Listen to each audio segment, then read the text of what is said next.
Maybe that's the way it'll be. Or, who knows? Well, maybe we'll never see each other again.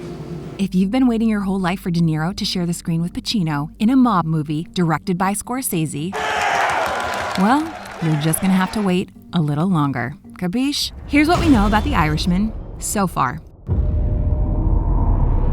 Martin Scorsese's film about an Irish hitman played by Robert De Niro, who confessed to killing Jimmy Hoffa, played by Al Pacino, has been in the works for almost a decade, which makes it nearly as old as the controversial confession itself. In 2003, almost 30 years after Jimmy Hoffa mysteriously disappeared, Hoffa's friend and trusted bodyguard Frank the Irishman Sheeran confessed to his murder. They took the body to the incinerator. Sheeran's bold claims, which have not been proven to this day, are recounted in the book that served as the inspiration for Scorsese's film that nearly vanished like Hoffa.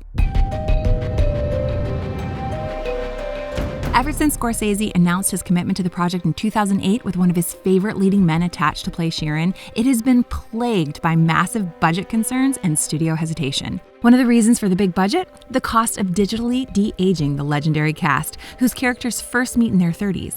These are the same visual effect techniques you might remember from Rogue One and a handful of other films. Mesmerizing, but not cheap. Scorsese's passion project failed to find a home for years, but in 2016, it looked like the stars had aligned. Al Pacino was circling the role of Hoffa, Joe Pesci was considering ditching semi-retirement to play Russell Buffalino, and Paramount agreed to what was then a $100 million budget. But in February 2017, with cameras set to roll, the financiers unexpectedly pulled out, as the budget had reportedly ballooned to $125 million. Just when Scorsese thought his ninth collaboration with De Niro was down for the count, Netflix swooped in to purchase the global rights to the blockbuster in a buyout reportedly worth $105 million.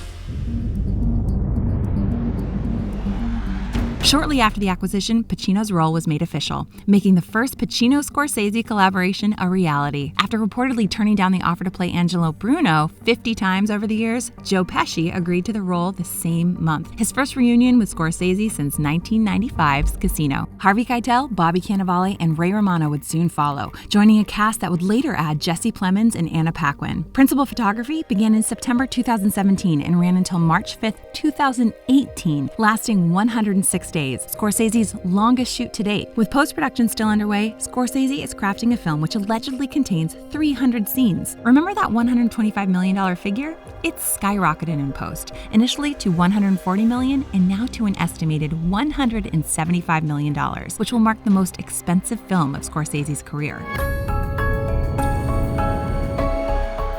Netflix has confirmed that The Irishman will also get a theatrical release date in 2019, which will qualify the film for award season next year. But you'll just have 2 weeks to see it in theaters. After that, you're just gonna have to Netflix and chill.